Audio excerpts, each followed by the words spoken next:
اللہ تعالیٰ دین کا کام، دین کی تنفیذ کا کام ہر بندے سے نہیں لیتا۔ اللہ تعالیٰ چاہتا تو کسریٰ یا قیصر کا انتخاب کر لیتا۔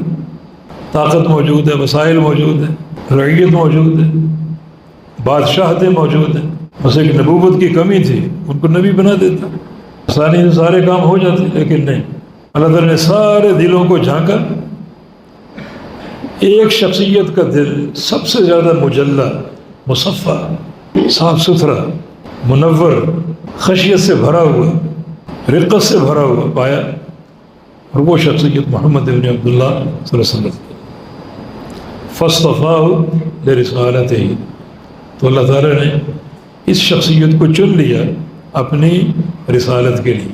غربت نہیں دیکھی، یہ در یتیم ہے، جب پیدا ہوا تو دائیاں قبول نہیں کر رہی، اس گھر سے ہمیں کیا ملے؟ غربت نہیں دیکھی، فقر نہیں دیکھا،